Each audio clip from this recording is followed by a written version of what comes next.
Are we ready? Be quiet, Jeff. Ollie. Thank you. Good. Welcome back, members. Hope you enjoyed your lunch. We pick up where we left off with agenda item 9, Cranbrook Category 4 infrastructure contributions. Mr. Freeman. Thank you, Chair. Excuse me. So this report is seeking members' agreement to a proposal for how we undertake bidding and assess bids for what's called Category 4 infrastructure at Cranbrook. And if you're wondering what Category 4 refers to, in the Cranbrook plan, we break down infrastructure delivery into 4 different categories. So Category 1 is physical infrastructure to be provided by all developments. So that's things like open space, biodiversity net gain, etc., which is requirements of all parcels. Then Category 2 is contributions necessary from all developments towards things like SANGS delivery, off-site habitat mitigation, travel planning, etc. Category 3 relates to infrastructure which is site-specific, so this is where developers are delivering infrastructure in full, such as schools, road improvements, sports pitches, etc. And then Category 4 is infrastructure for which contributions are necessary for the proper functioning of the expansion areas. So this is basically equalising out the costs to individual parcels and developers to make sure that it's fair among all of the developers in terms of what they're contributing. And then these monies are pooled in terms of Category 4 infrastructure projects which are identified in the plan. And they're also listed in the report in terms of what those are intended to be. So this is the health and wellbeing, hub, sustainable transport enhancements, extra care provision, etc. And what this report is seeking to do is, now that we're granting consents for the expansion areas and we see them coming forward shortly and some money is being paid in relation to them, is setting out a framework whereby decision making could take place in terms of attributing funds to specific projects, and bids could come in for those projects as they become ready to be delivered, so that we can start funding those projects and start to see some delivery. So what the process that's set out in this report is basically based on the SIL process that we went through last year in terms of SIL projects, in terms of potential bidding processes. The exception in terms of the bidding process is that it would be a bit more open-ended, a bit more flexible, because depending on particular projects and where they've got to, might be opportunities for bids to be made on a more frequent basis. And then in terms of the assessment of those bids, again, we've used similar criteria and process as for SIL, to ensure that we're fairly considering those proposals with regard to the criteria that's set out in paragraph 16 in relation to their eligibility, the need for the project, value for money, and deliverability. So this framework, this process has been considered previously by the Cranbrook Placemaking Group, both at the end of last year and in February. And the intention is that they would effectively take on a similar role to the SIL working group in terms of considering bids and advising the committee, but ultimately the decisions would need to be made by Strategic Planning Committee. So Strategic Planning Committee is recommended to agree the proposed criteria and processes set out in the report, and to recommend that it be adopted by Cabinet. That's pretty much what the recommendation says. I was going to read it, but it's not quite exactly what it says. But it's a recommendation to Cabinet that the mechanism for the allocation of Category 4 infrastructure, as at Appendix 1, is agreed and adopted. Thank you.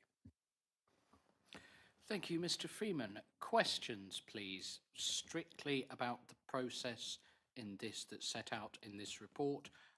Today is not the day to be covering wider issues about infrastructure at Cranbrook, please. This is about the process of allocating Category 4 infrastructure funds. With that said, Councillors Young, then Faithful. Thank you, Chair. An impressive list and impressive amount of money.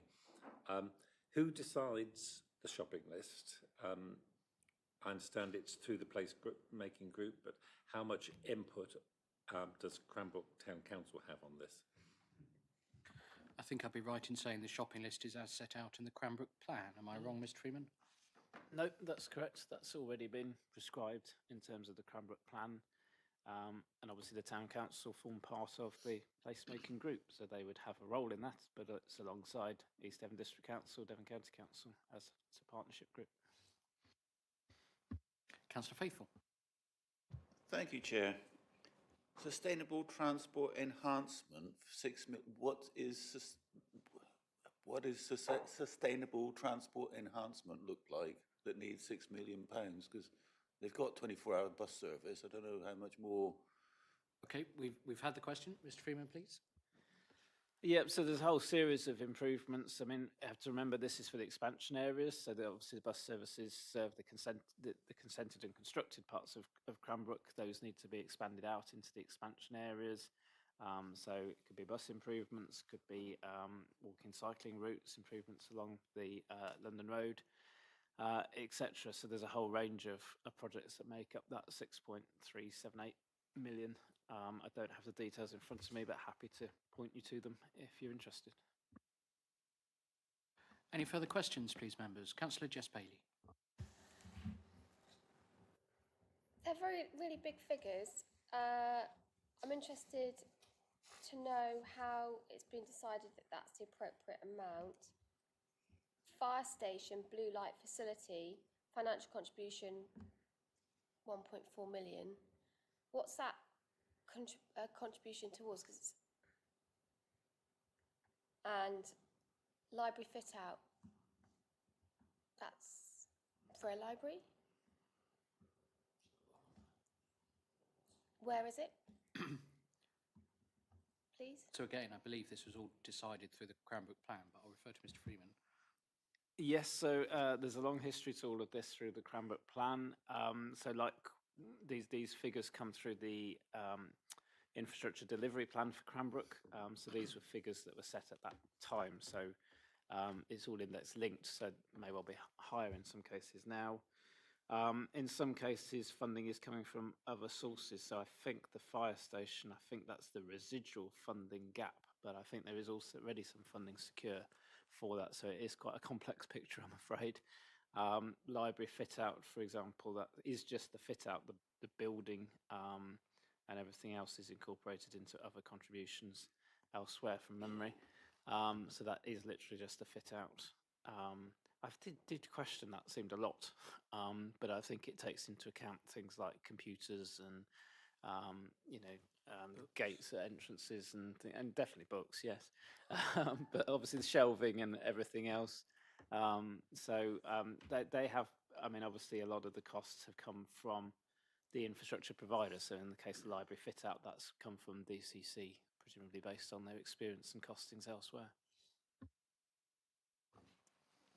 Any further questions about the process that is set out, please?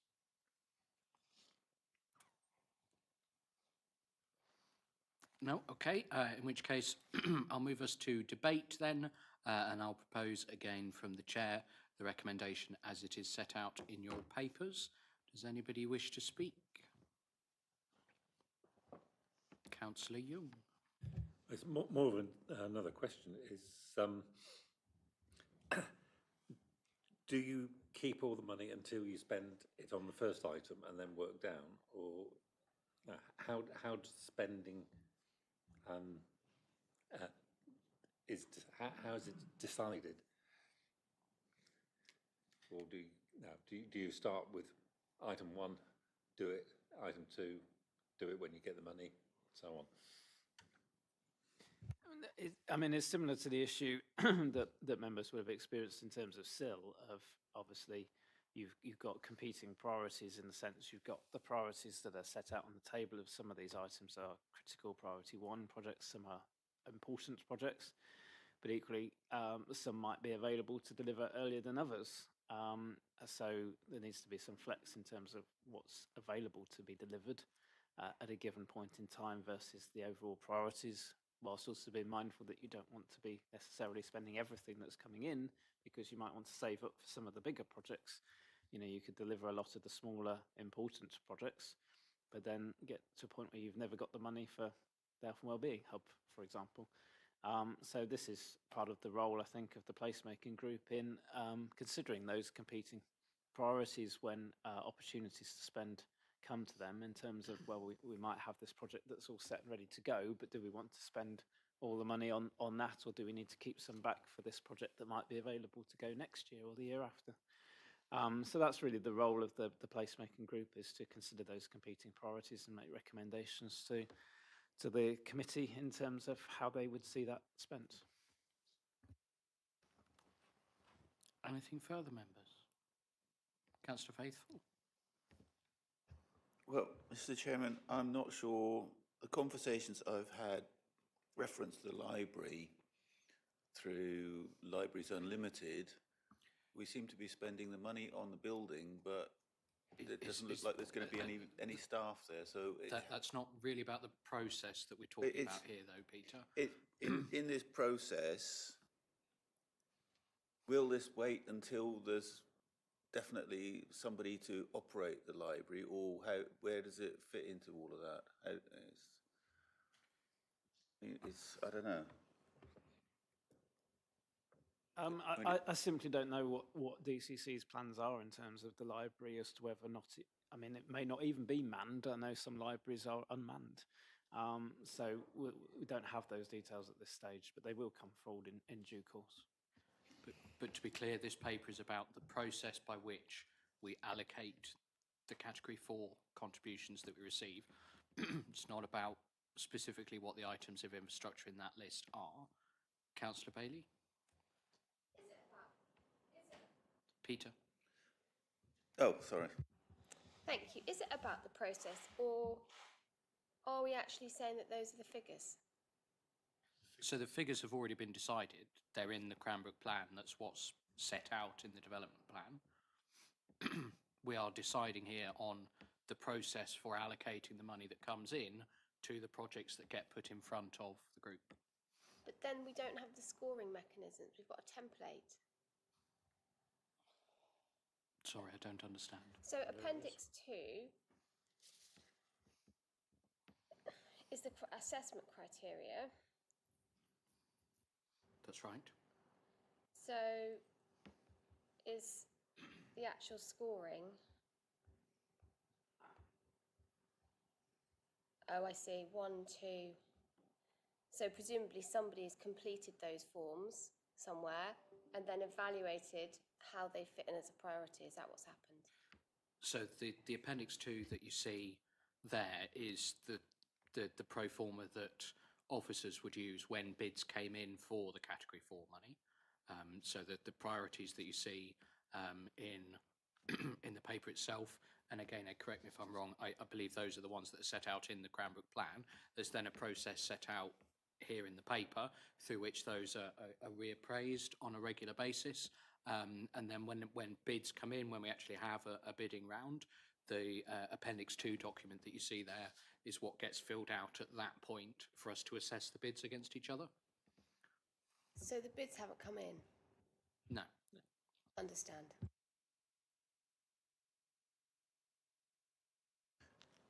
So Category 1 projects, is there some sort of time scale of when they're going to get developed out? And the Category 2, or do we know something like? No, and it's not. Well, each individual project probably will have, but that's not for today. We're here to approve the process by which bids can come in, we can assess them and decide whether or not they get money. I appreciate there may be questions about the specific projects that are listed in here, but they're not, please, for today. Are there any comments on the recommendation that's in front of us? Any further comments? No? Okay, in which case I will take us forward, please, to a vote. The recommendation is as it is set out in your paperwork. All those in favour, please.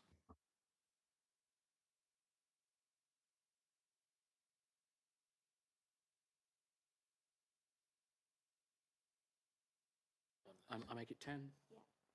Those against? And those abstaining? 1 abstention. Okay, that is carried then. Mr. Freeman, agenda item 10, please. Thank you, Chair. So this report relates to habitat regulations, non-infrastructure contributions. Members will hopefully be familiar with the contributions that we collect towards the Ancestry and East Devon Pilbed Heaths in relation to the joint mitigation strategy between ourselves, Exeter and Teambridge, that seeks contributions through a mixture of non-infrastructure and infrastructure contributions. So the infrastructure element is basically taken from our SIL.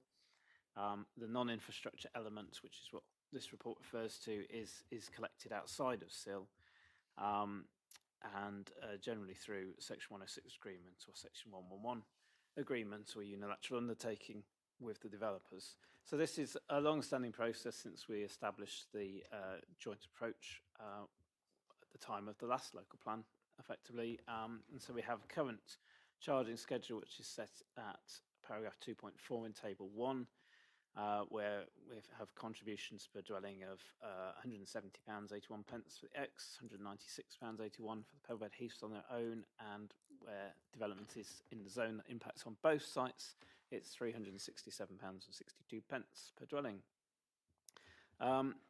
Members will recall the new strategy that accompanies the new local plan and has been worked up with Teambridge and Exeter for proceeding with mitigation of impacts of development on the protected sites.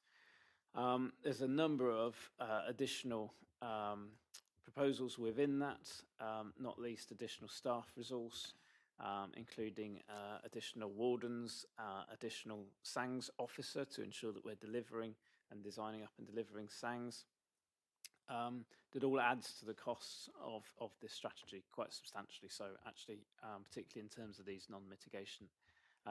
non-infrastructure elements. So you'll see at table 3 in paragraph 2.7, the revised non-infrastructure habitat mitigation charges, which are now proposed, which take those to £790.41 for the X, £804.64 for the Pebblebed Heaths, and £825.41 for both. So a substantial increase on the existing charges, but necessary to deliver the strategy. As I say, lots of additional resource needed that reflects the fact that through operating the strategy for the last, 10, 15 years, I think it is, we realised that those costs were quite substantially underestimated previously, and that we do need additional resource, I think particularly the SANG officer, to ensure that we are delivering SANGs in good time. So the recommendation is that the committee adopt these revised charges and that we put those in place for new developments coming forward and received after the 1st of April this year. Thank you. Questions? Councillor Young, Councillor Faithful, Councillor Davey. As I sit on the Habitat Mitigation Committee, and I'm chair of it at the moment, do I need to declare an interest? And on the habitat mitigation strategy.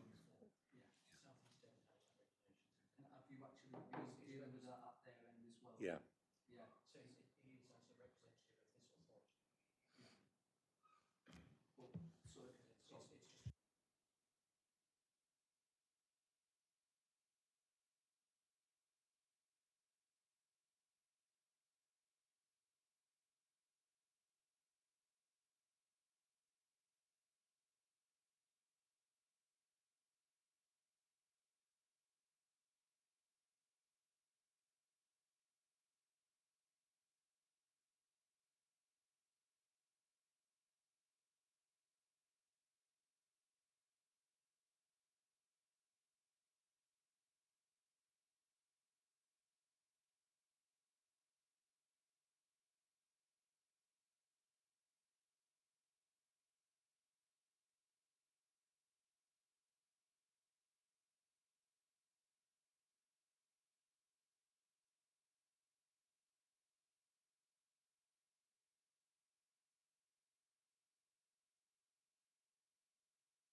Okay, so for the benefit of the record, Jeff, do you want to just declare your interest?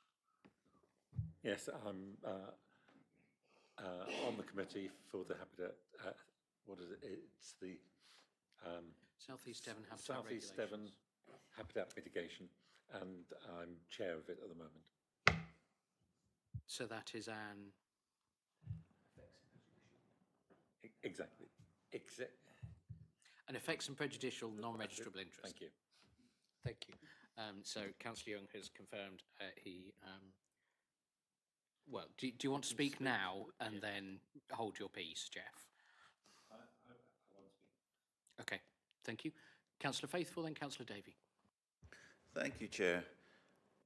Assuming these figures are being fixed from however long, I forget, I did see a date somewhere, should we perhaps be doing this on a more regular basis? Because there seems to be an enormous empty hole where the money should have been, possibly, if we kept up with inflation. Councillor Davey? Thank you. The current contributions are added together for the ex-estuary and the Pebblebed Heaths if a development is going to impact on both. But the proposed one just has a sum that's slightly raised above each individual one. So assuming that a development is going to impact on both, how will that work in allocating funding to the respective bodies? And what's the rationale for just having a slightly raised one where there's an impact on both? Any takers for a third question before I come to Mr. Freeman? No, okay. Charlotte. Sorry, Councillor Fitzgerald. Thank you. Just to clarify, this is in addition to site-specific contributions that they'll be making, presumably, and will it apply to all homes across the district? Thank you.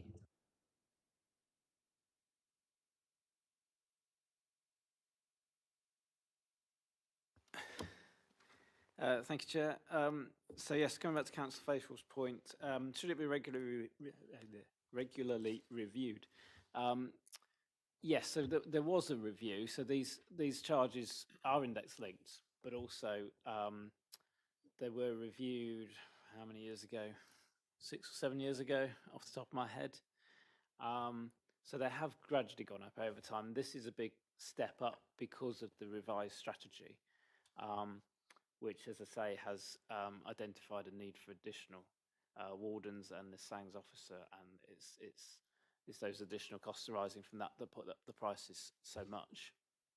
But yes, you're right, it does need reviewed on a regular basis. We have done some reviews in the past, but the step change this time perhaps illustrates the need for more regular reviews, which can certainly take away an action.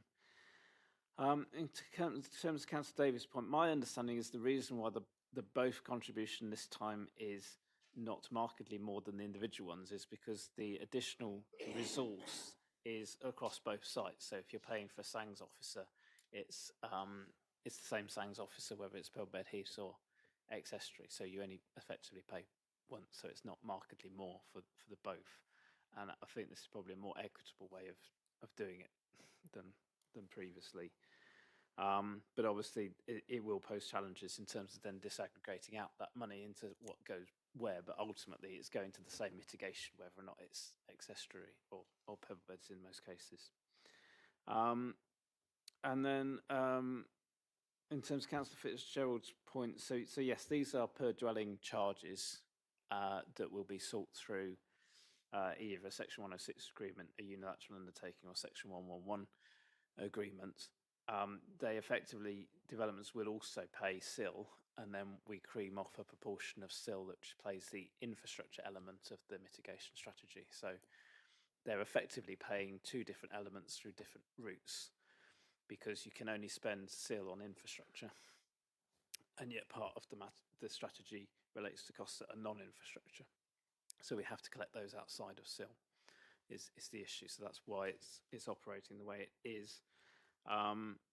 And it's not all homes in the district, so it's when they're within 10 kilometres of the ex-estuary or the Pebblebed Heaths, which is quite a lot of the district, but it's not all of it. It doesn't extend, for example, much further east than Sidmouth from memory, but certainly the western half of the district is all within that zone.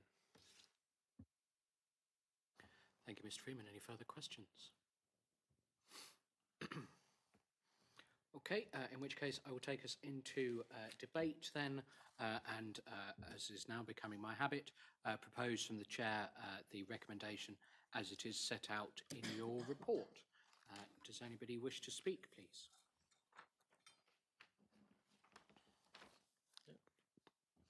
No? Okay. Oh, Councillor Fernley? Your microphone, please. I thought Councillor Young was going to say this, but this report should really be in our portfolio as well, because it says it's in.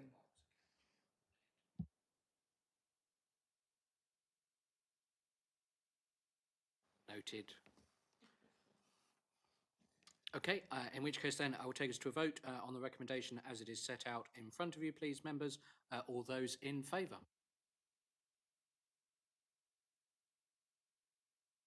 That is 10 because we are missing Jeff, who is not voting.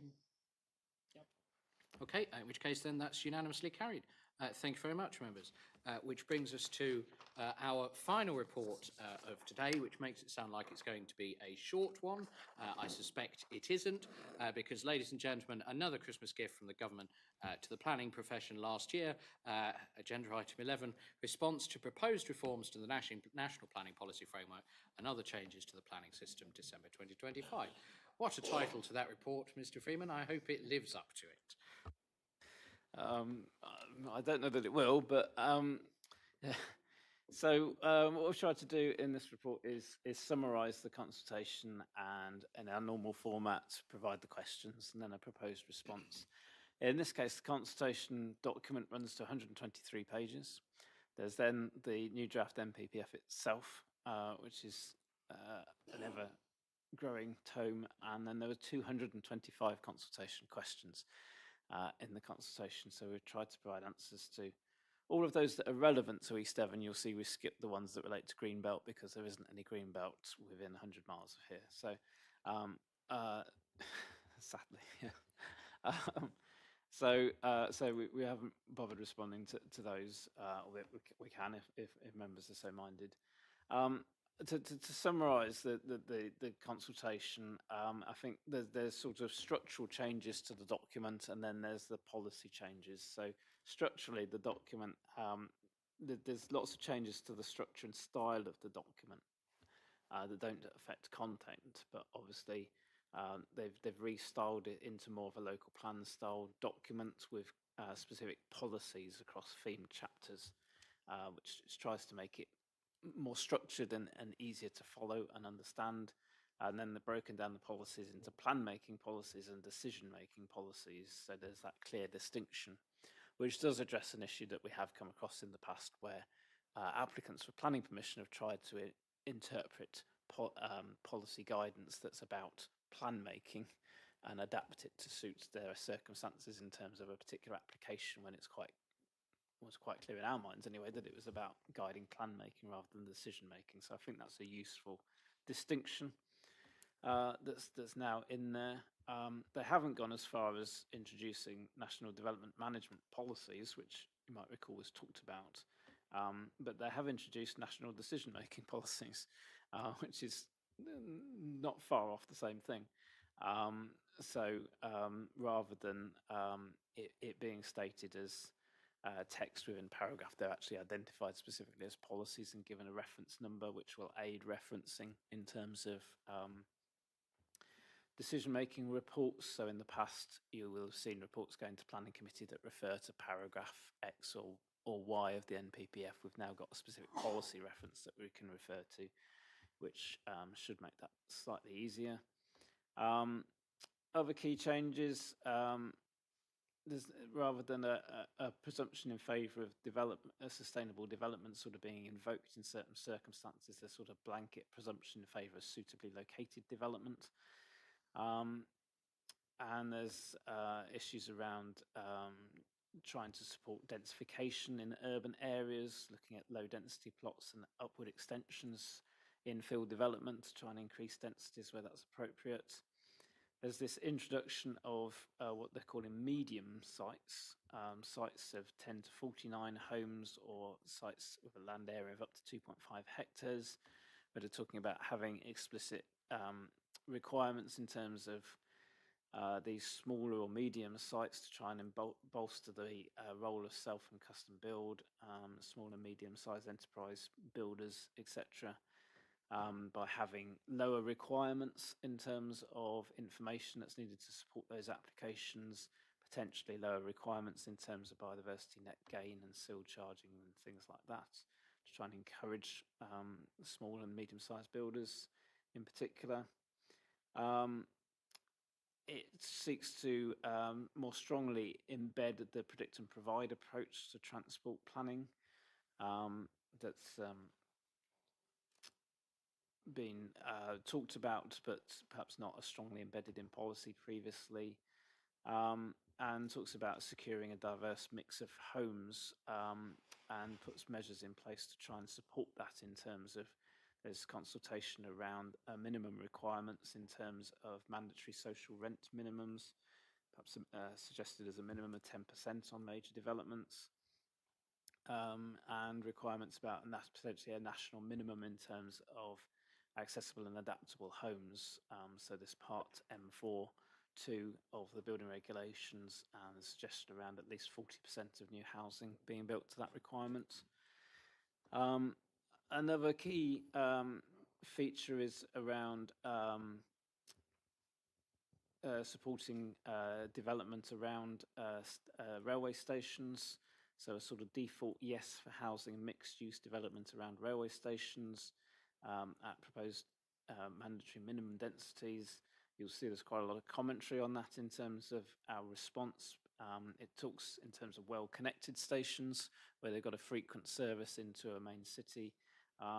But obviously, you know, in some circumstances, you've got stations at quite rural villages in those locations. So it raises some questions for us, I think. I think those are sort of the main changes to sort of draw your attention to.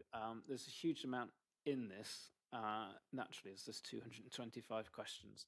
But hopefully the report helpfully summarises the key points and proposes responses to those questions that would reflect the views of the council based on previous discussions we've had. But happy to take any questions or comments, and we can make any revisions as members see fit to the responses as we go. But the recommendation is that members note the consultation and its contents and agree the proposed responses as set out in the report. Thank you. Deep breath. Members, questions, please. Councillor Levine's the most enthusiastic. So Thank Councillor you, Levine. This is a tremendous piece of work. I don't know how many hours of officers' time has gone into preparing it.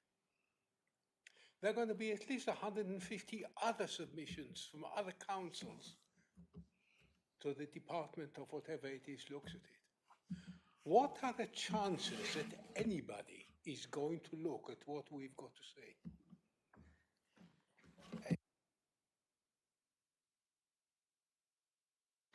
Councillor Davey, before Mr. Freeman comes back. Okay, sorry about this, Ed. I've got 4 questions. Question 43 on page 63.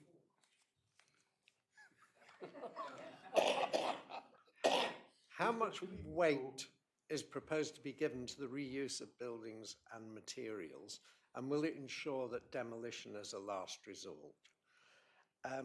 Chapter 6, question 48 on page 68. Could we be a bit more robust in challenging the target-driven assessment of housing need and suggest that it's based on our own assessment of need? I don't think targets are a good idea in any case. They're never a good idea. When we've been accused of outcome-driven planning already, well, what other alternative do we have when the government is requiring outcomes? And similarly, question 53 on page 70, could we challenge the 5-year housing land supply requirement on the grounds that it leads to poor decisions and speculative applications, which otherwise wouldn't have a chance of being approved, but developers try it on because we've got to apply the tilted balance. And finally, I couldn't see anything in this about any measures to deter land banking. I know we said it's not a big issue in this area, but it is in some areas, and I just wonder if there's anything in here about land banking. Thank you, those are my 4 questions. And I've got to go about 2 o'clock, which is why I wanted to get them in. Thank you. We'll come back to Mr. Freeman now, as that's quite a chunky bit. Mr. Freeman. Well, shall I start with Councillor Levine's question? I mean, the first thing to say is I have said at the start of the report that we did use AI to produce some of this, because there are only so many hours of office time I'm willing to dedicate to something that may or may not be read and understood and make any change at government level. So the summaries of what's in the consultation are pure AI. We used AI to do an initial draft of the responses to the questions, and then I distributed it around the team for people to feed in their thoughts. And I mean, I did do a sense check of it, so that I don't think there are any AI hallucinations that have made it into the final version, but there's some very interesting ones that came out that I had to take out. Officer time, nowhere near as much as you would think. I would say. Probably about a day's time in producing the first draft, and then a few hours of officer time here and there feeding into it. So try to be realistic in terms of what time is worth putting into this, because yes, there's no guarantee that our comments will be listened to. I suspect the responses will be fed into AI, a government, and summarised, and yes, experience shows that essentially once the government consults on something like this, it's going to happen. Yeah, I share your cynicism. In terms of Councillor Davies' points, so I'm just going to have a look at the questions and responses. Question 43, reuse of materials.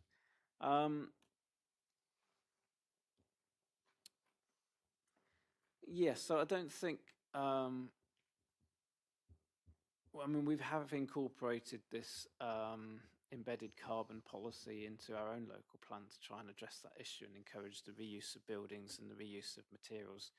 I think with this we would still be venturing some way beyond where government policy is at in terms of that. So it's going to be an interesting one if it comes up at the examination process. But I think it is an important aspect of all of this in terms of climate change, in that, you know, it's I can't remember the stat, but it's scary how much carbon is expended on just the groundworks for buildings, foundations and groundworks. So to see buildings demolished and us take all of that out and then start again, in terms of our carbon footprint is really quite frustrating. So I think it is an important aspect of climate change. I'm just quickly scanning our response. I mean, maybe there's a prospect of putting some additional wording in there to encourage government to do more in terms of that aspect of decarbonisation and addressing climate change. Just reading the response, we haven't specifically mentioned that issue. But if the committee's minded to, happy to add some wording in on that. Question 46 on wildlife adaptation measures. Could we be more? Oh, sorry. Oh, so this was on the target-driven assessment of housing need. So I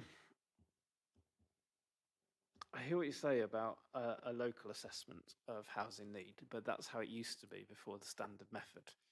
And I can see why that might be more attractive, but the reality is it wasn't at the time, because you ended up with us spending huge sums of money on consultants to tell us what the housing need should be, and then huge amounts of challenge through the examination process.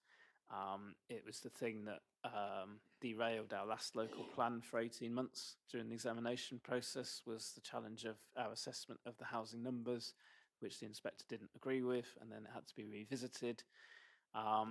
So I don't think leaving that to be set at the local level is a good thing, fundamentally.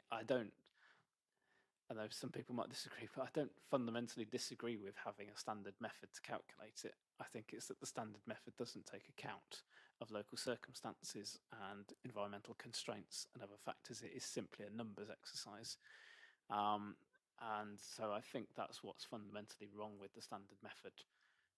I think as a principle, a standard method is perhaps the only way of fairly identifying and meeting housing need across the country. I'm sure some authorities historically, when it was set locally, massively played down their local need and tried to argue it.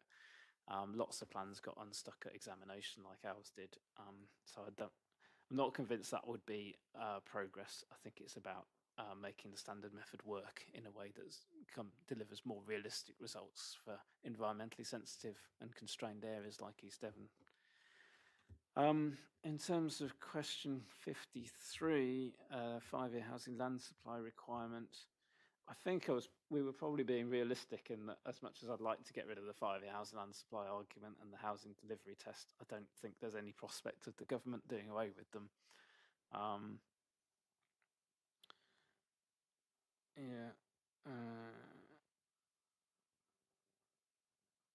I mean, we could put in a comment and suggest that it's not an appropriate mechanism, but I think realistically, the government's quite wedded to having that as a stick to beat authorities that are not delivering their housing requirement. So I don't think realistically there's any prospect of getting rid of it. And the 5-year housing land supply has always sort of been the day-to-day, whereas the housing delivery test is looking backwards over what's happened. So I think they will always want those two tests to keep us in line, as it were. But again, happy to add in comments if we want to push back on that. And then lastly, any measures I don't recall seeing anything about land banking within this. I've always thought that the measures to address land banking would probably be outside of the planning system and would be more about, well, taxation and things, the financial disincentives to banking land fundamentally. I know there is a project ongoing to look at how things like option agreements and land banking would be more open and transparent, so we would have greater knowledge of land that's being banked or is under an option agreement through Land Registry. Whether that will come to fruition, I don't know, but I know there is talk about making that more open and transparent. Hopefully that answers the questions.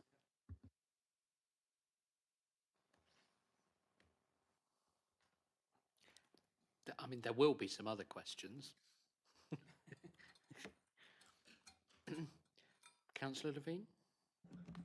Could I ask you, we left the green belt thing unanswered. Lot of lovely black lines. But I was just wondering, is there any way for us to bring forward our green wedges to try and make them some sort of part of the planning policy, to try and preserve what little green wedges we've got in the district? Could we try and put that into the green belt questioning? Well, we obviously have the green wedges that are embedded in the existing and the new local plan as policy requirements to protect those areas. They are quite distinct from green belts.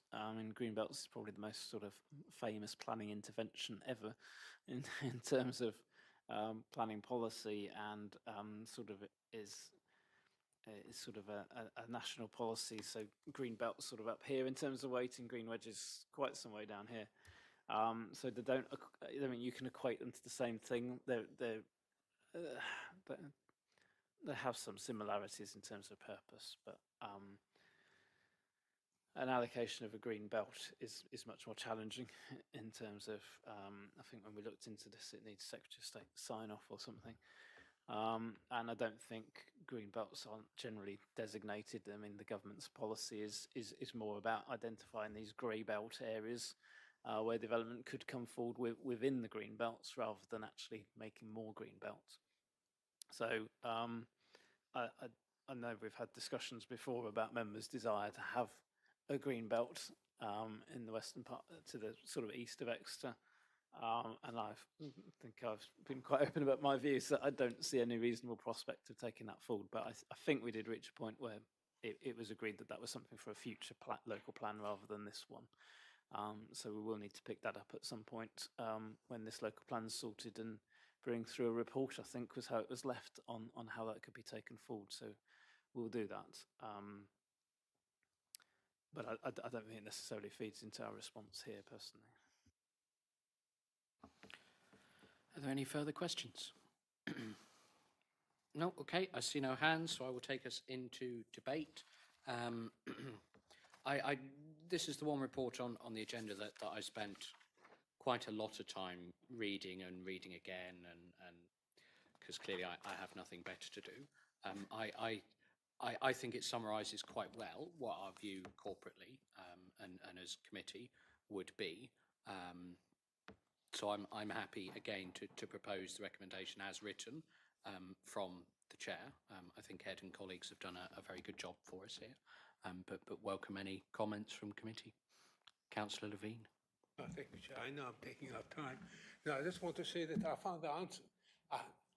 You disappointed me. I thought they were real officers' answers because they were good. And what really disappointed me in a way was that the questions are tilted towards urban areas.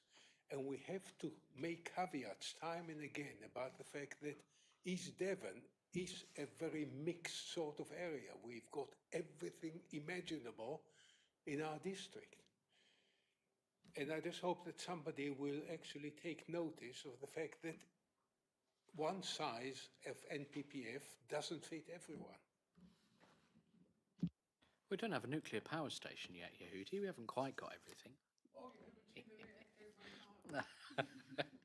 Councillor Blakey. If I were a cynic, good heavens no, I might think that what the government are going to do with this is to feed all the answers from the various councils around the country into their AI machine and come up with a homogenous answer, which will be a one size fits all, because that's how this government thinks. So it's a very good reflection on what we think. Whether it will actually have an influence that's going to benefit us, I'm not suggesting anybody's wasting their time, but really it worries me that that's where it's going to go. I think you're almost certainly absolutely correct, Councillor Blakey. Councillor Young. Yeah, thank you for a really good report. And I think officers have been listening to us by the comments that you've written. So well done on that. So yeah, let's just hope government will listen to us as you listen to us. Thank you. Okay, any further comments? Councillor Faithful. Just following on what others are saying in this use of AI, it seems to be that we're getting more and more data centres to handle all this AI and not actually using any brains. Many brains, anyway. Okay, I'm not sensing any further comments are forthcoming on the substance of the consultation responses, so I'm going to take us to a vote unless anybody shouts an objection now. No, okay, in which case then can I ask all those in favour of the recommendation as written, please? And that is unanimous. Okay. Thank you very much, everybody. That brings us to the end of today's fun meeting, and we will look forward to our fun meeting in May. Thank you very much, everyone.